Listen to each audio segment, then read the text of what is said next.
হ্যাঁ, বলো এবার। মানে প্রথম জানতাম যে যন্ত্রটা কি, হুম। যেমন লোহার যন্ত্র এরকম কিছু ভাবতাম। ওকে। তারপর যখন এই লাইনে এসেছি তখন বুঝতে পারলাম যে কোনো একটা সাইন যেটার ওকে। মাধ্যমে পজিটিভ কিছু হয়। ওকে। তো এইটাই ভাব। Great, great. আচ্ছা, অঞ্জন দা, এই তো অঞ্জন দা এসছে। অঞ্জন দা, আহ, তো যন্ত্র শব্দটা শুনলে তোমার কি চিন্তা ভাবনা আসে, বা কি তোমার কাছে মিনিং, এর অর্থটা, যন্ত্র মানে কি তোমার কাছে কি মনে হয়? নমস্কার ভাই, শোনা হ্যাঁ, যাচ্ছে? হ্যাঁ, হ্যাঁ, একদম, একদম। হুম। যন্ত্রম আমার কাছে মিনিং বলতে, হিন্দু মিথোলজিতে অনেক রকম ডেটিস দেবদেবীদের হুম, হুম, আকর্ষণ করবার জন্য হুম। বিশিষ্ট কিছু জ্যামিতিক নকশাকে যন্ত্রম বলা হতো। ঠিক আছে। এছাড়া মেসোপটেমিয়া, ইজিপশিয়ান, গ্রিক বিভিন্ন রকম কালচারে কিন্তু আবার কোন রকম নাম্বার, কারণ প্রত্যেকটা নাম্বারের এক একটা রকম ভাইব্রেশন আছে, এবং ইসলামকেও দেখা যায়। তো সেই নাম্বার দিয়েও কিন্তু চকলেটে যন্ত্রম তৈরি করা হয় কোনো পার্টিকুলার জিনিসকে ম্যানিফেস্ট করবার জন্য। হ্যাঁ, ওকে। খুব এটা ভালো আমার মনে বলেছো, হয়েছে, ভালো তাই। বলেছো। আর আকাশ, তোমার কি মনে হয়? আকাশ। আমার কাছে যেটা লাগলো, যেটা যে কোনো হিলিং কোডের মতন কিছুই, যেটা যেমন শ্রীযন্ত্রে যেমন আমাদের হুম, হুম। আত্মিক উন্নতি যেমন কাজ করে, সেই রকমই এগুলো এক একটা বিষয় হিসেবে কাজ করে। লাবণী।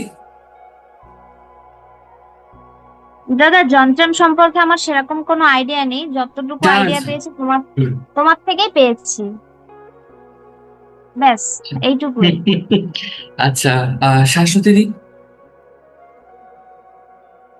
হ্যালো। শাশ্বতী দি। আর আইফোন। হ্যাঁ, আমার তোমার। নাম প্রণমিতা। হ্যাঁ, প্রণমিতা দি, প্রণমিতা দি। হুম, আহ, হুম। আমার তোমার কি কাছে মনে- যন্ত্র মানে, আমি যতটুকু জানি, হুম, স্পিরিচুয়াল কোনো সাইন, হুম, জিওমেট্রিক্যাল শেপের, হুম, হুম। বিভিন্ন পারপাসে, মানে আমরা কোনো শক্তিকে আহ্বান করবার জন্য বোধহয় যন্ত্রগুলো ইউজ করি, আমার তাই মনে হয়, গ্রেট, এটুকুই জানি। গ্রেট, গ্রেট, খুব ভালো বলেছো। আর শাশ্বতী দি। হ্যাঁ, নমস্কার ভাই। হ্যাঁ, নমস্কার, নমস্কার। আমার যেটা মনে হয় যে দেখো, আমাদের নাম্বারিং এর তো একটা ভাইব্রেশন রয়েছে, এবং যে চিহ্নগুলো আঁকা হয়, যেমন হুম। স্বস্তিক চিহ্ন বা আরো যেরকম চিহ্ন টিহ্ন আঁকা হয়, প্রত্যেকটা জিনিসের একটা ভাইব্রেশন রয়েছে। সেই ভাইব্রেশন গুলোই একটা এক জায়গায় করে কোনো ভালো কিছু করার জন্য যেটা তৈরি হয়, সেটাই। গ্রেট, খুব ভালো বলেছো, প্রত্যেকে খুব ভালো বলেছো। প্রত্যেকের আলাদা আলাদা থিঙ্কিং প্যাটার্ন রয়েছে। তোমরা ঘুরে ফিরে ওই একই জায়গায় এসছো, খুবই ভালো। মানে তোমাদের আসল উদ্দেশ্য বা আসল এনার্জিটা ঠিক পার্টিকুলার জায়গায় এসছে। গ্রেট। তো এবার আমি স্টার্ট করি। যন্ত্র সম্পর্কে আমি যখন জানতে শুরু করলাম, বা আমি যখন যন্ত্রম বিষয়টাকে আহ বোঝার চেষ্টা করলাম বা জানার চেষ্টা করলাম, তখন এটা বুঝলাম যন্ত্রম বেসিক্যালি কি করে। যন্ত্রম এমন একটা পোর্টাল বলা যেতে পারে, বা এমন একটা কিছু যা আমাদের কাজকে ইজি করতে সাহায্য করে। যখন আমরা ইংলিশ টার্ম ইউজ করি, মেশিন, বা বাংলা যেটাকে বলি যন্ত্র, যন্ত্র কি করে? যন্ত্র আমাদের ডেলি বেসিস কাজকে আমাদের কিন্তু ইজি করে। যেমন বাইক হতে পারে, সেটাও একটা যন্ত্র। চার চাকার গাড়ি, সেটাও একটা যন্ত্রম। মোবাইল ডিভাইস, সেটাও একটা যন্ত্রম। ল্যাপটপ, সেটাও একটা যন্ত্রম। ইয়ারফোন ইউজ করছো, যন্ত্রম। তুমি যা কিছু তোমার সামনে যেটা গ্যাজেটস টাইপের, সেটাও একটা যন্ত্রম। তো এটা কি করছে? আমাদের ডেলি লাইফের কাজকে ইজি করছে। যদি এগুলো তোমার কাছে না থাকতো তাহলে কি হতো?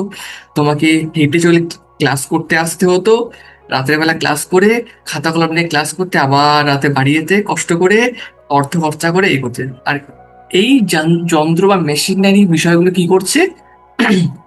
তোমার ডেলি বেসিস কাজগুলোকে ইজি করছে, যাতে তুমি খুব সহজেই তোমার কাজকে ইজি টু অ্যাক্সেস করতে পারো, বা তুমি তোমার যে পারপাসকে তুমি লাইফে অ্যাচিভ করতে চাও, সেই পারপাসটা তোমার ভালোভাবে স্মুথলি হয়ে যাক, এই পারপাসে তুমি এই যন্ত্রকে ইউজ করছো। বোঝা গেল বিষয়টা? তো যন্ত্রম স্পিরিচুয়ালিটির দিক থেকে, এই যন্ত্রম হচ্ছে এমন ভাবে কাজ করে, বা এমন একটা বিষয় যা আমাদের ওই সমস্ত যে ডিজায়ার বা আমাদের ওই সমস্ত আহ, বিষয়গুলো কোনো স্পিরিচুয়াল মানে স্পিরিচুয়ালিটি দিক থেকে প্রোগ্রেস করা হোক, ভালো সম্পর্ক হোক, আমার সাথে ভালো সম্পর্ক রাখা হোক, বা কাজে সাকসেস পাওয়া হোক, বা আর্নিং করা হোক, যে কোনো বিষয়, সেই বিষয়গুলোকে স্মুথলি এগিয়ে নিয়ে যেতে সাহায্য করে হচ্ছে এই যন্ত্রম। যন্ত্রম আর কিছুই না, আমাদের লাইফকে ইজি করতে, কিছুটা হলেও ইজি করতে সাহায্য করে থাকে, কিছুটা না বেশ খানিকটা ইজি করতে সাহায্য করে থাকে, যাতে আমরা ভালোভাবে আমাদের লাইফে হ্যাসেল ফ্রি এগিয়ে যেতে পারি। বোঝা গেল বিষয়টা?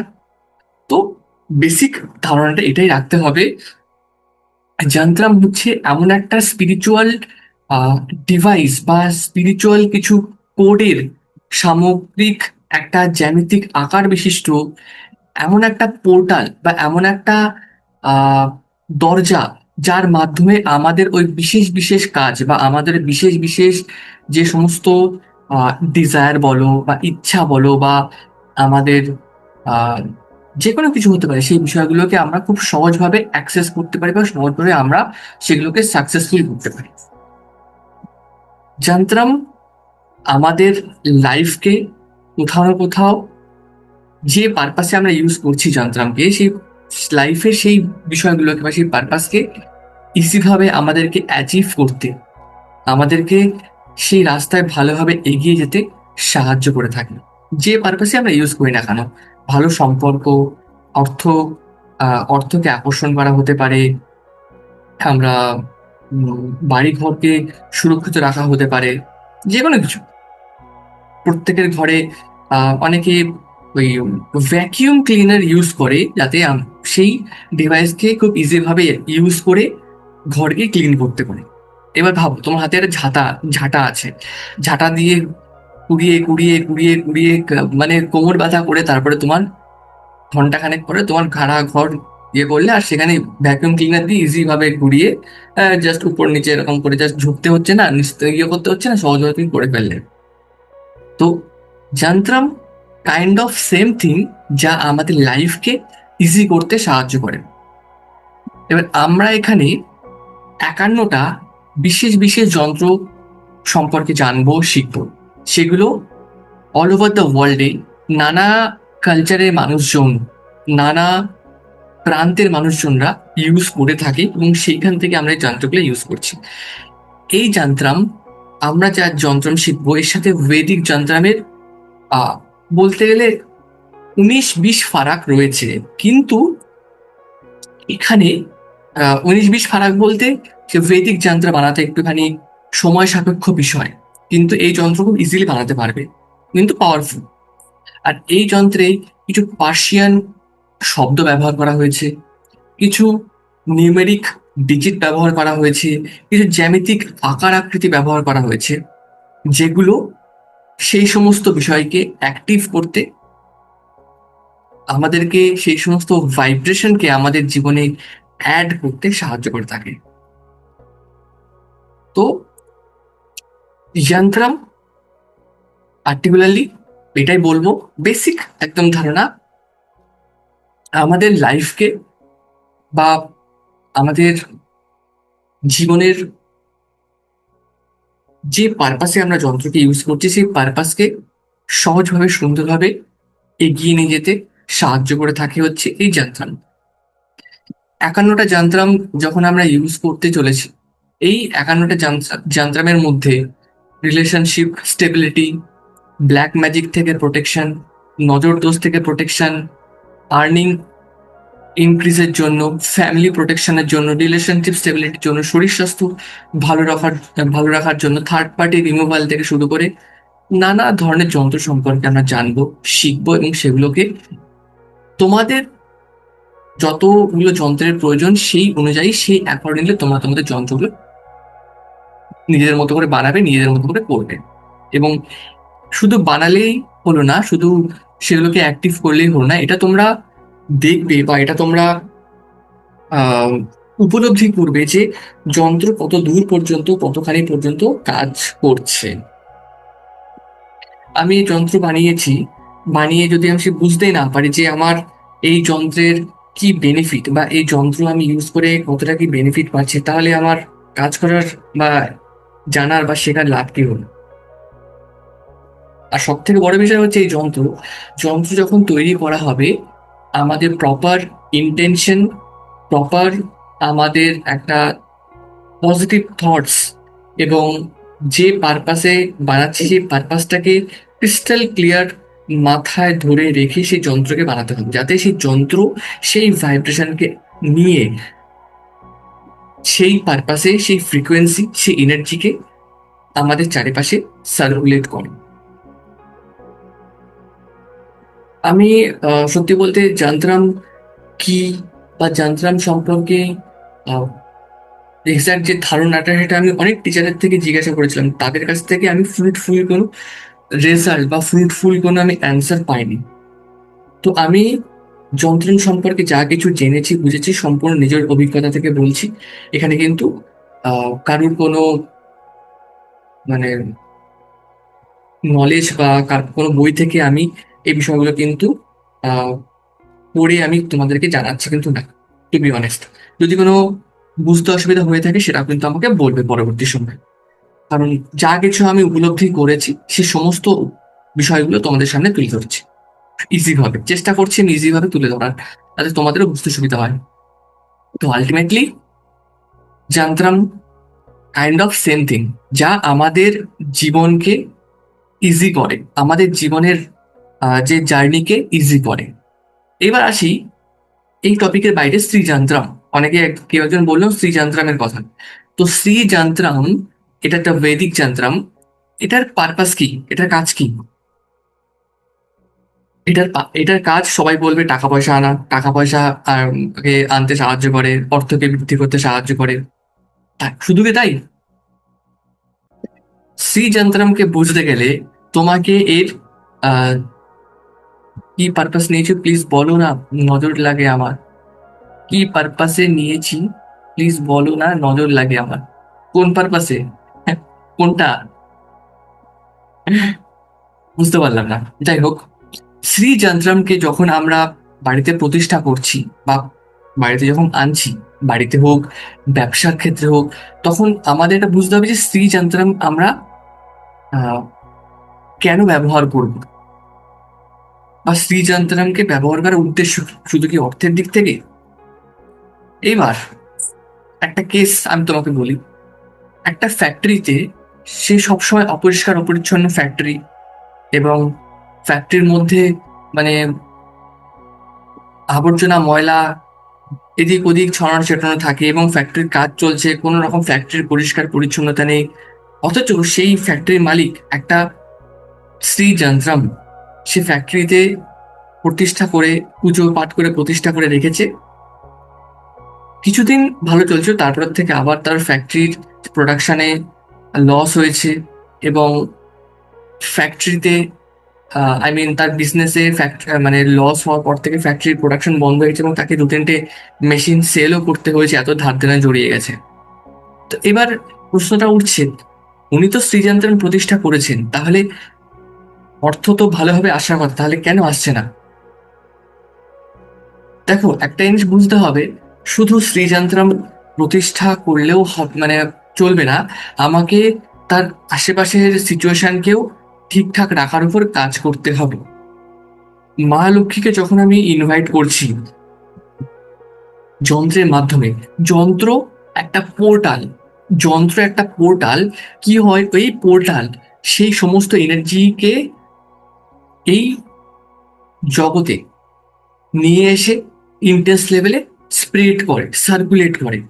এইবার যখন তুমি মা লক্ষ্মীর এনার্জিকে আহ্বান করছো, মা লক্ষ্মীর এনার্জি পিউরিটিকে রিপ্রেজেন্ট করে, মা লক্ষ্মীর এনার্জি পরিষ্কার পরিচ্ছন্নতা এবং ক্লিনজিং এই প্রসেসকে বা এই বিষয়টিকে রিপ্রেজেন্ট করে। তো এইবার আমার আশেপাশে যদি নোংরা আবর্জনা এবং ধুলো বালি যা কিছু থাকে সেগুলো যদি থাকে, বা আমি যদি আমার আশেপাশের সিচুয়েশনকে, আশেপাশের ঘর বাড়ি কারখানাকে পরিষ্কার পরিচ্ছন্ন না করি, সেই এনার্জি বা সেই ভাইব্রেশনকে আমাকে ফ্রুটফুল রেজাল্ট দেবে? কখনোই দেবে না। একটা কথা মাথায় রাখবে। সেই ব্যক্তিকে আমি কনসাল্ট করলাম যে তুমি ঘরে শ্রীযন্ত্র রেখেছো, খুব ভালো কথা, প্রাণ প্রতিষ্ঠা করেছো, খুব ভালো কথা, কিন্তু তোমার কারখানার এই অবস্থা কেন? কারখানা পরের দিনই লোক লাগিয়ে সব ভালো করে পরিষ্কার করেছে, চকচক করে সবকিছু করেছে। তারপরে আমি বলে দিলাম যে এইভাবে এইভাবে যন্ত্র প্রতিষ্ঠা করো, এইভাবে এইভাবে কাজটা করো। করলো। মাস 2-3 মাথায় বিজনেসের ইমপ্রুভমেন্ট হওয়া স্টার্ট হলো। আর আমি বললাম প্রত্যেক সপ্তাহে না হলেও অ্যাটলিস্ট যতটা তাড়াতাড়ি সম্ভব কারখানা পরিষ্কার করতে থাকবে, কারণ মা লক্ষ্মী অপরিষ্কার অপরিচ্ছন্ন একেবারে পছন্দ করেন না। যখন তুমি বৈদিক যন্ত্রকে ইউজ করছো সেই দেবদেবীর এনার্জিকে আহ্বান করার জন্য, যেই দেবদেবীকে তুমি আহ্বান করো না কেন যন্ত্রামের মাধ্যমে, সেই এনার্জি কিন্তু পজিটিভ এনার্জিকে রিপ্রেজেন্ট করে। তো পজিটিভ এনার্জি, আর তুমি আশেপাশে এনার্জি নেগেটিভ হয়ে রয়েছে, কখনোই তুমি সেই পজিটিভ এনার্জি থেকে ফ্রুটফুল রেজাল্ট পেতে যাচ্ছ না যতক্ষণ না পর্যন্ত তোমার আশেপাশের পরিবেশ পরিস্থিতিকে তুমি ঠিক করছো। তোমারও এখানে রেসপন্সিবিলিটি আছে যে সিচুয়েশনকে ঠিকঠাক রাখার। আর একটা কেস বলছি, শ্রীযন্ত্রা। ভাই একটা কথা বলবো, বলো বলো। কারণ তুমি তোমার মাধ্যমে একটা কথা এলো, ওটা নিয়ে একটু আমার কনফিউশন আছে। সেটা হলো তুমি বললে না যে ইভোক করা, তো আমরা অনেক সময় দুটো কথা ইউজ করি, হ্যাঁ, ইভোক করা আর ইনভোক করা, এই দুটোর মধ্যে তারতম্য যদি একটু কাইন্ডলি বলো। ইভোকেশন হচ্ছে ডেমনিক এনার্জিকে ইভোকেশন করার অর্থকে বোঝায়, আর ইনভোক হচ্ছে দেবদেবী বা পজিটিভ এনার্জিকে আহ্বান করার জন্য তখন ইনভোক করা হয়। ইভোক যখন করা হয়, এই কোয়েল তো মাঝে মাঝে করে, ইভোক অর্থটা কিং ক্লনেককে ইভোক করা হয়, লুসিফারকে ইভোক করা হয়, এবং যত রকমের ডেমনিক এনার্জি আছে তাদেরকে যখন আমরা আহ্বান করি, তাদেরকে যখন ওয়েলকাম জানাই, তখন সেই প্রসেসটাকে বলা হয় ইভোকেশন প্রসেস। আর যখন কোনো ডেটিসকে ডাকা হয় বা দেবদেবীকে আহ্বান করা হয়, তখন সেটা বলা হয় ইনভোকেশন প্রসেস। ইনভোক তার মানে আমরা যখন এঞ্জেল করছি সেটাও ইনভোকেশন। অ্যাঞ্জেল হচ্ছে invocation process. Angel positive energy, অ্যাঞ্জেলকে দেখা হচ্ছে ইনভোকেশন প্রসেস। বা যখন কিংক্লনিক বা নীতিকা করছি কিংক্লনিককে যখন ডাকবে তখন সেটা ইভোকেশন প্রসেস। ইভোক, রাইট, ঠিক আছে। ঠিক আছে। তো এইবার আরেকটা সিনারিও বলছি, যখন একজন ব্যক্তি আছে। জিনিস একটু জিজ্ঞেস করবো? হ্যাঁ হ্যাঁ, অবশ্যই অবশ্যই অবশ্যই, বলো বলো। বলছি যে এই যে ইভোকেশন ব্যাপারটা, মানে খারাপ শক্তিকে ডাকবো কেন সেটা জিজ্ঞেস করছি। হ্যাঁ হ্যাঁ, এটা কোন এক সময় পরে আলোচনা করবো। ইভোক আর ইমো দুটোই আমার কাছে সেম। কেউ বলে এটাকে নেগেটিভ, কেউ বলে পজিটিভ।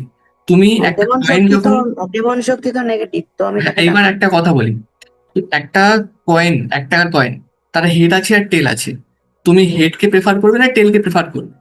তোমাকে তো দুটোই নিতে হবে, কারণ একটা কয়েনের দুটোই রূপ, দুটোই পার্ট, দুটোকেই তুমি যখন ধরছো সেটাই একটা সম্পূর্ণ 1 টাকার কয়েন তোমার কাছে রিপ্রেজেন্ট করছে, রাইট? তো কোনো কাউকে তুমি ছোট বলতে পারবে না, কাউকে তুমি বড় করতে পারবে না। তো আমি স্যার, এই আমি এই দাদা, জিনিসটা নিয়ে আমি একটা বিবাদে কথা বলবো। ছিলাম। হ্যাঁ হ্যাঁ, বলো বলো।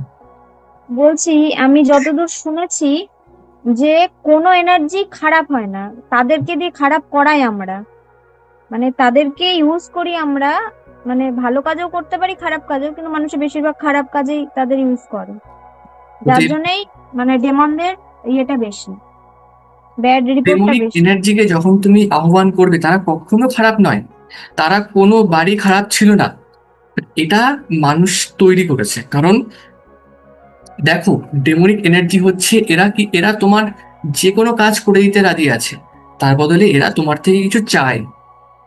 এবার যখন তুমি ধরো সাপোজ আমি চাইছি ডেমনিক এনার্জির সাহায্যে আমি ওই ব্যক্তিটার ক্ষতি করব, আমি ওনাকে আহ্বান করলাম, এবার ওনাকে আমি কিছু অফারিং করলাম, কিছু দিলাম, বললাম যে আপনি আমার এই কাজটা আমাকে করে দিন, তার বদলে আমি আপনাকে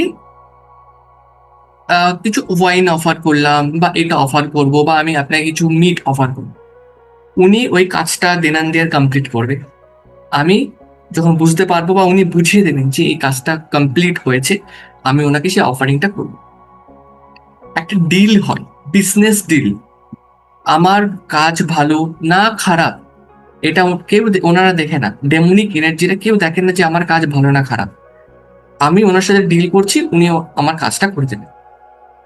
এবার পজিটিভ এনার্জি বা দেবদেবীর যে শক্তি, বা পজিটিভ এনার্জি বলো বা অ্যাঞ্জেলসটা বলো বা শুভ শক্তি, তারা কখনোই খারাপ কাজ করে না, কখনোই করে না। দেখো, দিন হলে রাত থাকবে, ভালো হলে মন্দ থাকবে, ভগবান আই মিন গড গডেস থাকলে ডেমনিক এনার্জি থাকবেই।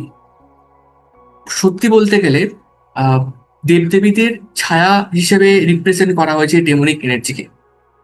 যদি ডেমন না থাকে গডের অস্তিত্ব নেই, গড না থাকলে ডেমনদের অস্তিত্ব নেই, বাস্তব কথা।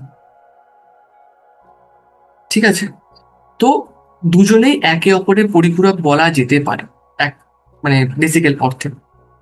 তো এটাকে বুঝতে গেলে তোমাকে এর অনেক ডিপে নামতে হবে, অনেক ডিপে তোমাকে ঢুকতে হবে। আমি এত ডিপে যাব না, কারণ আমাদের আজকের টপিক হচ্ছে যন্ত্রার উপর। যন্ত্রা আমাকে সেই সমস্ত শুধুমাত্র পজিটিভ এনার্জিকে ইনভোক করে এবং সেই পজিটিভ এনার্জি সেই সমস্ত বিষয়কে অ্যাম্প্লিফাই করে আমাদের জীবনে বা যে ব্যক্তি ইউজ করছে তার সেই ব্যক্তির জীবনে সেটাকে রিফ্লেক্ট করে। দ্যাটস ওয়াই আমরা সেই যন্ত্রকে সেই যন্ত্র থেকে সেই সমস্ত বেনিফিট পেতে থাকি। যন্ত্রকে আমাদের প্রপার লেভেলে তৈরি করতে হবে যাতে আমাদের যন্ত্র থেকে আমরা হাইয়েস্ট বেনিফিট পাই। যন্ত্র কাইন্ড অফ একটা সার্কিট বোর্ডের মতো। আমরা সার্কিটটাকে কমপ্লিট করার সাথে সাথেই সেই যন্ত্র থেকে আমরা এনার্জি রিসিভ করতে থাকবো। কাইন্ড অফ একটা সাইন্টিফিক স্পিরিচুয়াল ডিভাইস বলা যেতে পারে এই যন্ত্রকে। ঠিক আছে, তো আর একটু ভেঙে পড়লাম। তো এখানেও একটা সায়েন্স রয়েছে, যন্ত্রও একটা সায়েন্স। এই সায়েন্সকে তুমি যদি আরো বুঝতে চাও, তোমাকে লটস অফ যন্ত্র নিয়ে ঘাটাঘাটি করতে হবে। আমি আমার লাইফে মোর দ্যান 150 যন্ত্রাসকে নিয়ে পড়াশোনা করেছি, দেখেছি, জেনেছি। হ্যাঁ, 150 যন্ত্রাসকে আমার লাইফে অ্যাপ্লাই করা সম্ভব হয়নি, কিন্তু আমি অনেক জিনিস পড়েছি, জেনেছি এবং সে ভাইব্রেশনকে রিসিভ করেছি। অ্যান্ড সত্যি বলতে হ্যাঁ, ইট ওয়ার্কস। আমরা শুধুমাত্র ঠাকুরের স্থানে বা পূজা পাঠের স্থানে যে যন্ত্র ব্যবহার করছি বা ব্যবসা বাণিজ্যের স্থানে যন্ত্র ব্যবহার করছি, দেবদেবীদের যন্ত্র, এইটুকুই সীমাবদ্ধ থাকবে কেন? আমরা আমাদের জীবনকে আরো সুন্দর করার জন্য, ভালো করার জন্য কেন আমরা যন্ত্র ইউজ করতে পারি না? সেই সমস্যা সমাধানের জন্য বিভিন্ন সময়ে বিভিন্ন স্পিরিচুয়াল পার্সনরা তারা এই গাইডেড এবং ইনটিউটিভ পাওয়ারের মাধ্যমে সেই সমস্ত বিষয়কে তৈরি করতে পেরেছিলেন বা ক্রিয়েট করতে পেরেছিলেন, যার মাধ্যমে সোকল্ড যন্ত্রা বলা হয়ে থাকে, যার মাধ্যমে সেই সমস্ত বেনিফিট গুলো বা সেই সমস্ত এনার্জি গুলো পাওয়া সম্ভব হয়েছে। ঠিক আছে, আশা করি এই পর্যন্ত ক্লিয়ার হলো। ঠিক আছে, তো নেক্সট আমরা স্টার্ট করি।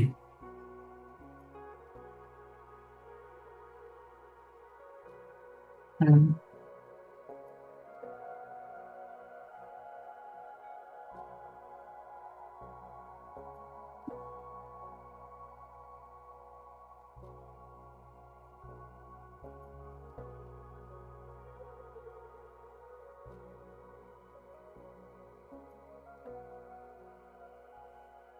হুম, তো স্টার্ট করছি। ফার্স্ট যন্ত্রা। এই যন্ত্রা একটা মোস্ট ইম্পর্টেন্ট যন্ত্রের মধ্যে একটা। এটা আমার ওয়ান পার্সোনাল ফেভারিট। আমি নিজে এই যন্ত্রকে বানিয়েছি এবং এটা আমি নিজে ধারণ করে রাখি। তো ভাবো, তো এটা আমার পার্সোনাল ফেভারিটের মধ্যে একটা। এই যন্ত্রের নাম হচ্ছে পান্ডারা যন্ত্রা। কর্ডিয়াল রিলেশনশিপ, অর্থাৎ এই যন্ত্রা হাজবেন্ড ওয়াইফ, বয়ফ্রেন্ড গার্লফ্রেন্ড, মা বাবা, ভাই বোন, ফ্যামিলি রিলেশন, বিজনেস রিলেশন, যে কোনো রকম রিলেশনশিপকে ভালো রাখতে, স্ট্রং রাখতে হেল্প করে থাকে, সাহায্য করে থাকে এবং সেই রকম ভাবে আমাদেরকে গাইড করে থাকে। তোমার মনে হচ্ছে এর সাথে আমার সম্পর্ক ডে বাই ডে খারাপ হতে থাকছে, বা ওর সাথে আমার সম্পর্ক ঠিক যাচ্ছে না, বা এর সাথে আমার সম্পর্ক যদি ঠিক হতো আমার খুব ভালো হতো। যে কোনো ব্যক্তি হতে পারে, যে কোনো পার্সন হতে পারে। এই যন্ত্রা সেই সমস্ত রিলেশনশিপ প্রবলেমকে, যত রকমের রিলেশনশিপ আছে সেই সমস্ত রিলেশনশিপ প্রবলেমকে ভালো রাখতে, ভালো করতে এবং সেরকম একটা পজিটিভ বন্ডিং তৈরি করতে হেল্প করে থাকে। তো এই যন্ত্র আমাকে বানাতে গেলে ব্ল্যাক পেন নিয়ে হোয়াইট পেপারে শুক্রবার দিন বিকেল 5টার পরে আমাকে এই যন্ত্র বানাতে হবে। ছোট একটা হোয়াইট পেপার নেব, হোয়াইট পেপার নিয়ে সেখানে ব্ল্যাক পেনে আমি এই যন্ত্রটাকে তৈরি করব। এই যন্ত্রটাকে তৈরি করার পর আমি এটাকে নিজের জন্য বানাতে পারি, অন্যের জন্য বানাতে পারি। 11বার গায়ত্রী মন্ত্র চ্যান্ট হয়ে চলতে থাকবে। 10বারে বার বা 11বারে বার যখন গায়ত্রী মন্ত্র চলবে তখন এই যন্ত্রটাকে তোমরা যারা যারা চাইছো কবজে ধারণ করতে, এই যন্ত্রটাকে কবজে তোমরা ফোল্ড করে, কবজে তোমরা 11বার যখন চলবে তখন কবজে ফোল্ড করে কবজে তোমরা দিয়ে রেডি করে রাখতে পারো। অথবা এই যন্ত্রটাকে ল্যামিনেট করে তোমরা মাল্টিপল যন্ত্র তৈরি করতে পারো। একটা 2-3টে যন্ত্র তোমরা তৈরি করে রাখতে পারো। এই যন্ত্রটাকে 4টে-5টা যন্ত্র, একটা তুমি তোমার পার্সে রাখলে, একটা তুমি তোমার ব্যাগে রাখলে, একটা তুমি তোমার যেখানে তুমি কাজ করো বা তোমার যে টেবিল সেই টেবিলে একটা রাখলে, তো সেটার জন্য করতে পারো। ল্যামিনেট করে রাখবে, অনেকদিন থাকবে, এর কোনো টাইম পিরিয়ড নেই। এটা লাইফ টাইম পর্যন্ত তুমি এই যন্ত্রটাকে তোমার সাথে রাখতে পারো। যতক্ষণ মনে হচ্ছে যে আমার সম্পর্ক ভালো রাখার দরকার আছে বা সম্পর্ক ভালো নেই, ততক্ষণ পর্যন্ত তুমি এই যন্ত্রটাকে কাছে রাখতে পারো। যখন মনে হবে না ঠিক আছে আর যন্ত্রটার দরকার নেই, তখন তুমি যন্ত্রটাকে কোনো পুকুরে বা গঙ্গায়, তোমার আশেপাশে যদি কোনো গঙ্গা থাকে বা কোনো নদীতে ফেলে দিতে পারো। বোঝা গেল? আচ্ছা আচ্ছা ভাই, ভেতরে কি বলছি লেখা এই কথা বলতে পারছি না। এক এক করে। যন্ত্রম যন্ত্রম গুলোর সাইজ মোটামুটি কিরকম হওয়া উচিত? ছোট ছোট করবে, যাতে তুমি প্রথমত তুমি যদি মানে কবজে কত করতে চাও, কবজে যদি করতে হ্যাঁ, চাও তো কবজের যাতে ঢুকতে পারে ছোট করে একটা সাইজে করবে, সেটা সেরকম তো করে দিবে। করলো। এবার অনেক ক্লায়েন্ট আছে না, তারা কবজ নিতে চায় না, তুমি যেটা বললে ল্যামিনেট করে দেবে, সেকেন্ড পদ্ধতি। তাহলে ল্যামিনেট করে দেবে, তাহলে বড় তাহলে একটু বড় কত সাইজ বাই করবে, বড় একটু সাইজ বড়? করলে, হ্যাঁ আচ্ছা, এবার 5 ইঞ্চি ব্যাপার বাই 5 হলো, ইঞ্চি। আমি ধরো, হ্যাঁ, এবার একটা কথা জিজ্ঞেস করছি। ধরো আমি পুরো এনার্জি দিয়ে সুন্দর করে তৈরি করলাম, তো হুম হুম। এবার তৈরি করার পর তো আমার দোকানে দিতে হচ্ছে, সেখানে তো একটা ঠেকা ছোঁয়ার ব্যাপার হয়ে যাচ্ছে। দোকানে অসুবিধা নেই, দোকানে দেবে। দোকানদার কি বুঝবে? তোমার কাজ হচ্ছে যন্ত্র। এ দেখো, এই যন্ত্র যে যার উদ্দেশ্যে বানাবে সেই এনার্জি পাবে, অন্য কেউ পাবে না। কারণ ও তুমি মানে অলরেডি ওটা ল্যামিনেশন করতে দিলে কোনো অসুবিধা কোনো নেই? সমস্যা নেই। আমি তো আচ্ছা এটা এটা মানে কি বলবো, একজন ক্লায়েন্টকে দিয়েছি, আমি একটা যন্ত্র তৈরি করে দিয়েছি ফটো ফ্রেমে হুম হুম। বাঁধিয়ে, আর একটা যন্ত্র কবজ করে দিয়েছি। একজন একটা ধারণ করবে, একটা তুমি তোমার সামনে রাখবে। এতে কি হবে, ও, ওই ফ্রিকোয়েন্সি যখন তোমার সাথে থাকবে এবং তোমার আশেপাশে মানুষজন থাকলে তার অরা এক্সপ্যান্ড করবে। আলটিমেটলি কি করে এই যন্ত্র আমাদের অরা সিস্টেমকে ডেভেলপ করে। আমাদের অরা সিস্টেমের মধ্যে যারা যারা আচ্ছা। আসবে তারা এই অরার ভাইব্রেশনে, পজিটিভ এনার্জি ভাইব্রেশনে ইনফ্লুয়েন্স হবে।